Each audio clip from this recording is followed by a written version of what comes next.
Both of them are called the ore Pokemon. And the ore is another name for the Prima Materia of alchemy. Crown Saphira Keter from the Tree of Life in Kabbalah. Kabbalah being founded in Spain. I mean, a lot of people say that the knowledge behind Kabbalah goes back to Jewish mysticism that the Jewish people got from the Chaldeans. Does that name sound familiar at all? Chaldea?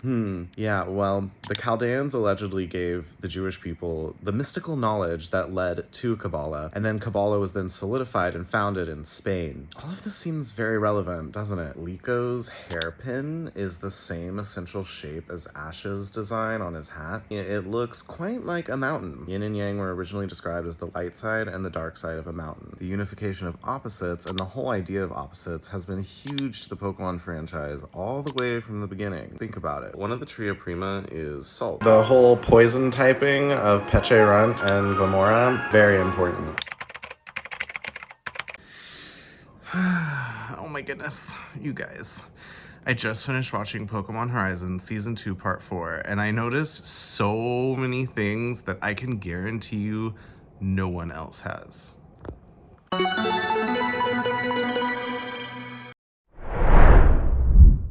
Hey guys, how's it going?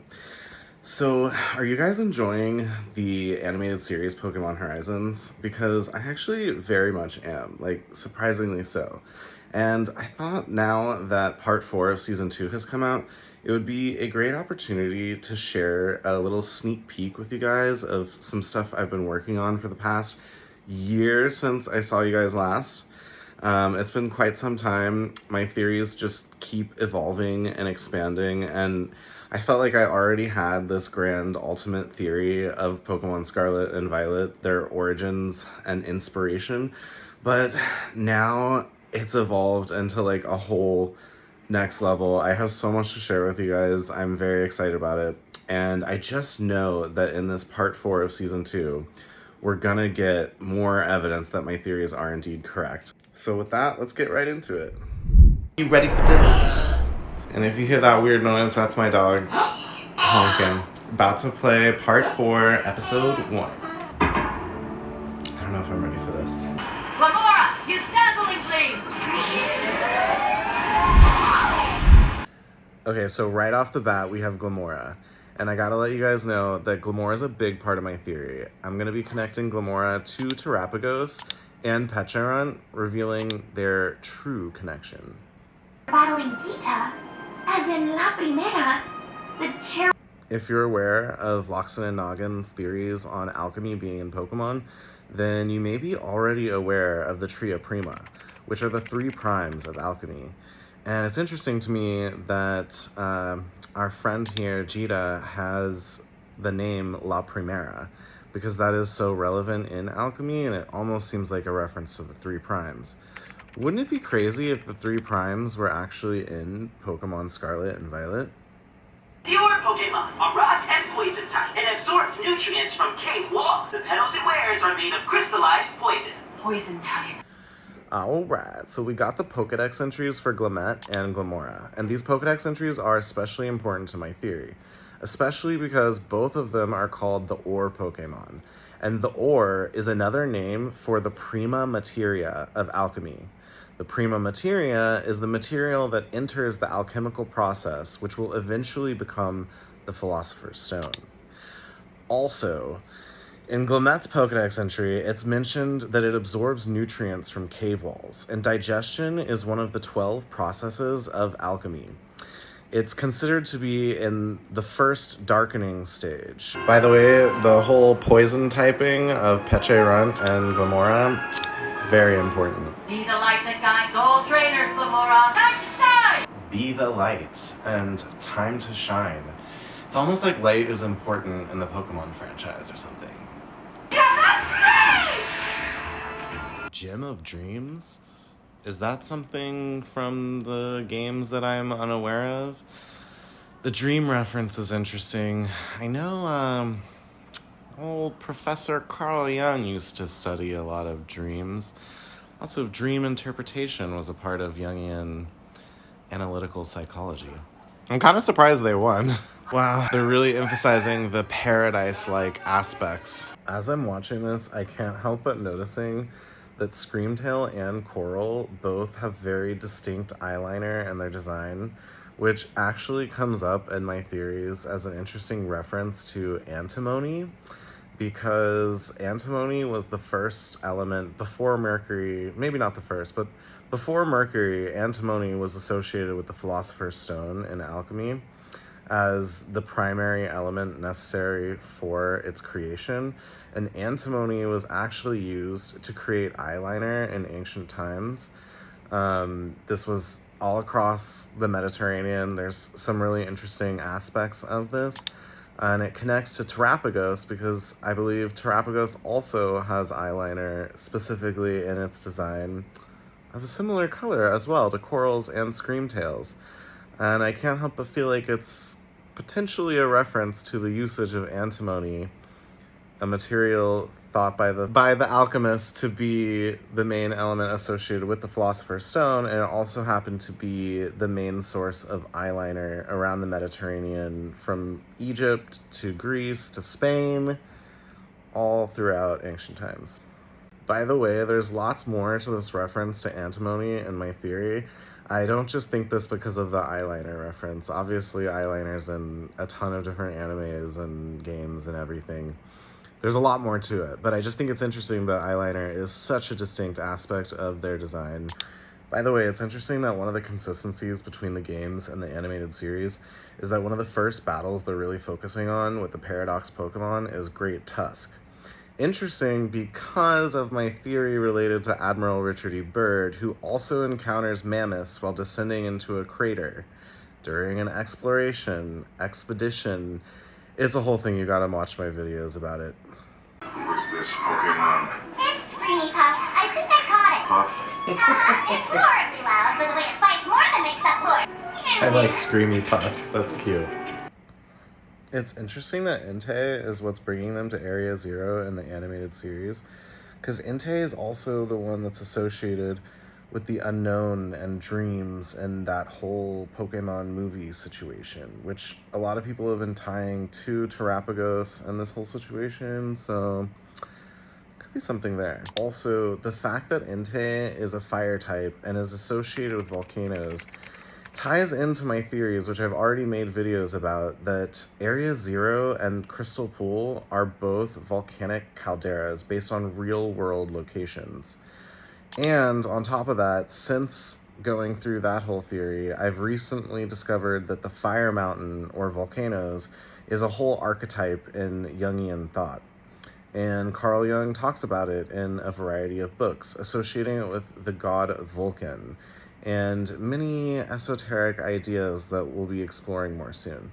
We've noted that Paradox Pokémon often have similar appearances to other specific Pokémon. That being said, while they may bear a resemblance, we consider them completely different kinds of Pokémon. If it's completely different, then why did Lucius and Bristol call it Entei? Our limited understanding of Paradox Pokémon is the result of modern research. The fact that similar appearing Pokemon are showing up in different places and modern science has proved that they're not the same Pokemon is very similar to a Jungian archetype, because even though they show up all around the world, they are not allegedly causally related. So even if an archetype shows up in one country and on the other side of the world, they might not have the same origins. They might have both been created in a completely synchronistic kind of way in which people on other sides of the planet who did not communicate with each other both developed the same concept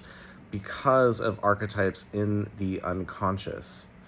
And so this could be referenced by the Paradox Pokemon and the fact that modern science has proven that they are not the same species as another Pokemon, even though they both share the same traits.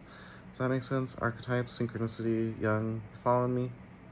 The name recorded in the Scarlet Book is Gouging Fire! It's interesting that they went with the Scarlet Book in the animated series and not the Violet Book, because Carl Jung recorded all of his confrontations with the unconscious in a series of journals, which were later published as the Red Book, which just so happens to go along with Heath and how he recorded his confrontations with the unconscious in the Scarlet Book. I told you I'd give you aerial support, and I meant it! Aerial support from a flying mouse. The fact that Pikachu can fly in the animated series, or like this particular Pikachu, is really interesting for a variety of reasons. I mean, flying Pikachus have been a thing throughout the franchise, just like flying mice are actually a thing in Jungian thought. I mean, literally, Carl Jung made a diagram that was his cosmological view of the world. And there's a mouse with wings on it. I'll be discussing this more later. Pokemon just got terrestrialized! How did... I believe Terapagos just transferred terrestrial energy to Terapagos. I've never seen such a phenomenon. Terapagos is just remarkable. The fact that Terapagos can project its power onto other Pokemon with the terrestrialization phenomena as exhibited in this episode, with Pagogo passing on its power to Crocolore in order for it to terrestrialize, seems to be a reference to projection in alchemy. This is the ultimate goal of the Philosopher's Stone, and it gives the Philosopher's Stone the ability to turn other materials into gold. The way that projection is often done, according to the alchemists, is a small amount of the Philosopher's Stone will be scraped off into a powder, and that powder will then be applied to other materials, similar to the powder that Glimmet is said to scatter. There's a lot more to it, but essentially what you can see here is that Terapagos has the ability to transform other Pokemon, like the Philosopher's Stone has the ability to transform other materials. And we're going to be going a lot more into this. After all, we mustn't forget who we are. We advent...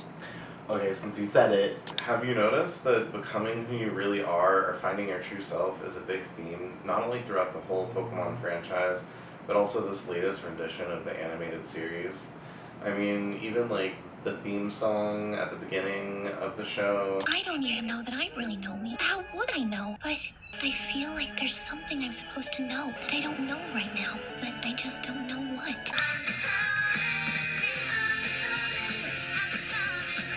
I'm learning to be me. I'm learning to be me. It's also a big part of Jungian thought, and a lot of the concepts that are relevant to the inspiration of these games. The greatest goal of Carl Jung's work is the process of individuation, which is supposed to be a process in which you psychologically figure out essentially who you are, which totally goes along with this theme. It also connects to the goal of Kabbalah and the goal of alchemy itself, which we will be getting more into. My mother. Interesting that both he and his mother have downward-facing triangles in their eyes. The downward-facing triangle is a part of a hexagram of unification, with an upward-facing triangle as yang and the downward-facing triangle as yin. The downward-facing triangle of yin is most associated with the first darkening stage of the Magnum Opus of alchemy, the Great Work, which is the whole process of alchemy from beginning to end. And the first stage, the darkening, is the one that is most discussed by Carl Jung and the alchemists, for various reasons. And bear with me, because I'm not someone who sees a triangle and immediately assumes things. There's a lot more evidence to this theory we'll be getting into. And while we're on it, he's also got a downward-facing triangle in his little tie thingy. Also, Cerulege has a downward-facing triangle on his forehead.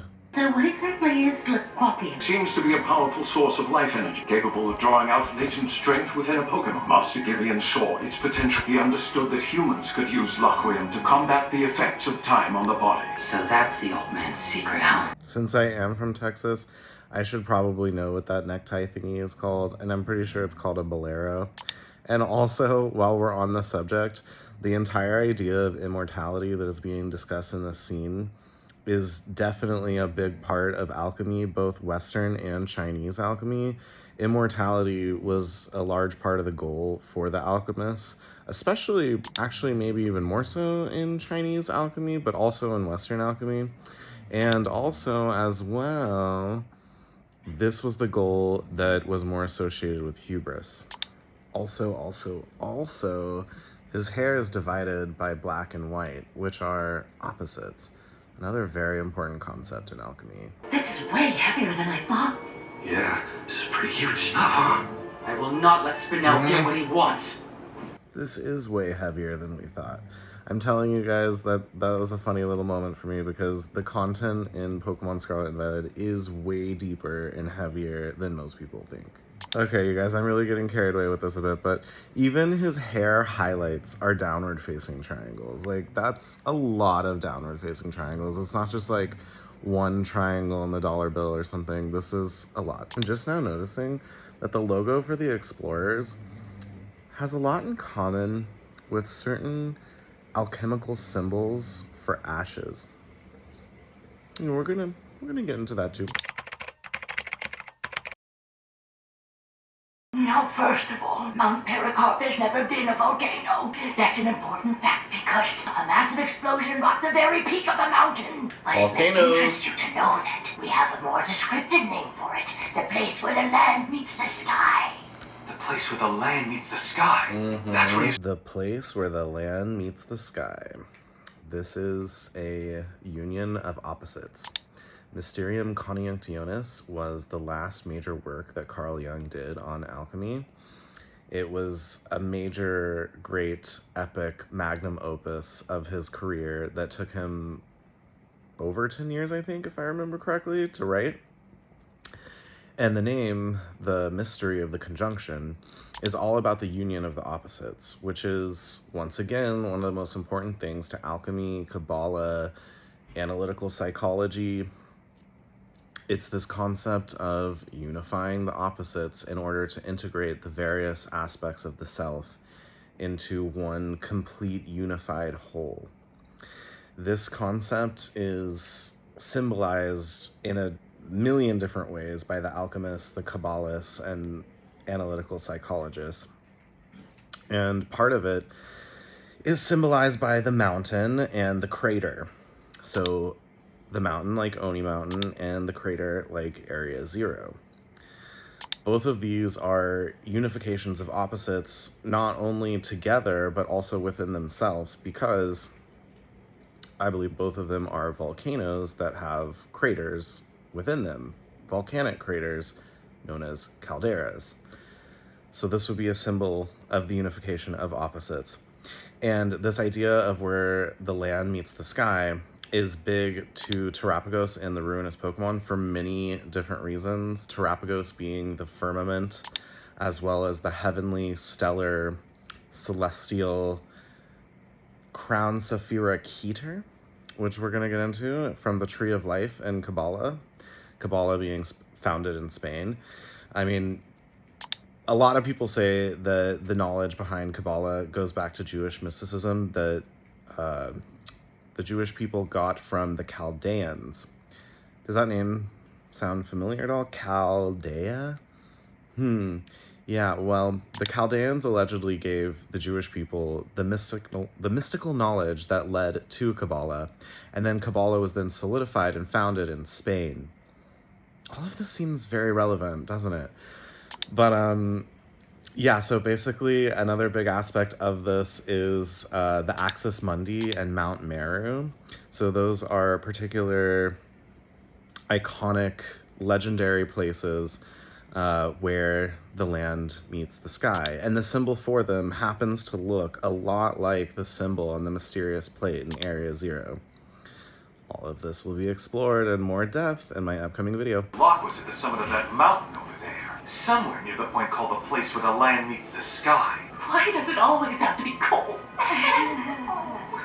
Since we're already discussing mountains, yin, yang, craters, all of that, I think it's important to note, I'll let you in on another little preview of one of my theories. I just now noticed that Lico's hairpin is the same essential shape as Ash's design on his hat. And to me, it looks quite like a mountain. And it also seems to emphasize a light side and a dark side to the mountain, which is the original concept behind yin and yang. Yin and yang were originally described as the light side and the dark side of a mountain or a hill. And I happen to believe that that is what is being symbolized by Ash's hat and Lico's hairpin. This is once again a unification of the opposites. To have the light and the dark side of the mountain portrayed together is portraying yin and yang together, the unification of opposites. By the way, while we're on it, the unification of opposites and the whole idea of opposites has been huge to the Pokemon franchise all the way from the beginning. Just think about it. It's so huge! What kind of berry is this? There's a lot of varieties. They look like they're probably loaded with nutrition. God, the temperature's really nice. You can probably take your coat off. Huh, hey, you're right. Considering the elevation, this climate doesn't really make any sense. It's warm, Okay. so there's geothermal heat keeping the local atmosphere warm and creating a temperate environment. It's pretty wonderful, isn't it? And of course, the entire surrounding geology is that of a crater. That protects it from the outside world, making for a fantastic ecosystem nearly untouched by humans. Okay. So once again, we have a paradise that's a crater on top of a mountain. More unification of opposites, more just drilling in this theme of craters and mountains combined together. Also, this totally goes back to my theory that Heath is a reference to Admiral Richard E. Byrd, because in the story where he encounters mammoths in a crater, part of that whole aspect of that story is that they're surprised when they go down into the crater and it's actually warm and lush and paradise-like. So, yeah, I mean, pretty spot on. And here we go again with Laqua. But I do wonder what's causing the geothermal heat. According to the matriarch in Paracarp Town, this mountain isn't volcanic, so how is all this even here? That and how did this crater form? Okay, wow, so yeah, we were just reminded that the great matriarch, Mother Yin of our story, has told us that this mountain is not volcanic. So they're very, like, the whole idea of questioning whether these things are volcanic or not, and the idea that Area Zero and the Crystal Pool are both volcanic calderas, totally on the table still, but they're being very specific that Laqua is not a volcano, and now they're questioning, if it's not a volcano, how is this crater formed? Because volcanoes do form craters, which become calderas. So, interesting, curious to see where this goes. Not exactly sure yet where this is gonna go. What's the deal with Laqua? Why would Pokemon put Area Zero and Crystal Pool as two volcanic calderas and then have Laqua not be a volcano? That's very specific. And just want to quickly acknowledge that they did say according to her. So it's like they're leaving room for the doubt that this mountain might actually be a volcano and the great matriarch has it wrong. Amazing! It's a treasure trove of wild Pokemon! Another quick note, the whole treasure trove reference that we just got there and the idea of treasure has many significant symbolic points to it that go along with my theory, but one thing that's particularly interesting about the usage of the phrase treasure trove is that Carl Jung considered alchemy a treasure trove for unconscious archetypal symbols.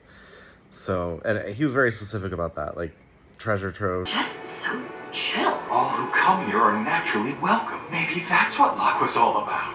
This Pokemon seems pretty friendly. The fact that they say that all who come to Laqua are welcome, and that's what Laqua might all be about, is giving very peaceable kingdom vibes, which of course is a part of the archetype of the paradise, which we will get into because it is related to the Prima Materia. The Prima Materia is said to come from paradise. The Prima Materia, like the ore Pokemon. There's a lot more to this. Garganackle, use recover. You know how I mentioned the Tria Prima earlier? And how crazy it would be if they were featured in Scarlet and Violet? Well, one of the Tria Prima is Salt. So the Garganackle line is pretty interesting for them to include in this particular generation. You salt cure! Salt Cure. Got you! Get ready to be salted! Get ready to be salted. Carl Jung discusses salt extensively throughout his works on alchemy, especially in relation to the first darkening stage as well as the second whitening stage. Salt is known to have curing abilities. This was all throughout the ancient world. It's even biblical. There's tons of Bible passages about salt being a curing property and salt relating to the followers of Christ and Christ himself. So, yeah, very interesting how this all ties in with alchemy, though, and Young in particular. So, I gotta say, I'm really liking this guy's character design. Also, his grandsons, and that's crazy that that's his grandfather. They're really going with the whole downward-facing triangle being a part of the family line. I mean, his grandfather's also got the downward-facing triangles as his, like, pupil or the highlight in the center of his eye, as well as the highlights of his hair. Hello, Gideon. Oh, it's so pretty. So much prettiness. All the bishies. Oh. Once again, you have betrayed me. Just now noticed that Lucius's gloves have that same symbol as Lico's hairpin and Ash's hat. Magnezone, come on! Magnezone, very UFO-like, very flying saucers. His eyelashes are downward-facing triangle. A true bond. When a Pokemon truly trusts its trainer, there's no limit to the strength they can attain. Oh, is that what we have? So with that strength, see you again. I'm just gonna fade into the ether. Alright, well, that was it. What did you guys think? Overall, I mean, I enjoyed it overall. I think I was, if I'm honest, a little bit disappointed, but only because I fell for a trap. I was tricked, and I fell for it. One of the thumbnails that I saw on YouTube was like, the end of season 2 breaks the internet or something, and I don't know, I was expecting something like revolutionary or like some huge secret to be revealed or something, but overall it did go along with my theories. I do believe that there was further evidence provided, nothing like too crazy or too big. You'll still have to wait for my upcoming video coming soon for that. Which I am very excited to share with you guys. So thanks for watching with me. Let me know what you guys thought. And I'm looking forward to continuing this exploration soon. Hey Mars, you enjoying those Terra crystals over there? You want to say hi, Mars? This is my dog, Mars. He's 13. He's on a lot of Herba Mystica, if you know what I mean. Isn't that right, little guy? What you thinking? You want to say hello to all the people? Say thank you for the subscribers. Thank you for all your support. Leave a comment. Yeah? I think that's what he's saying. Welcome aboard Vessel X I.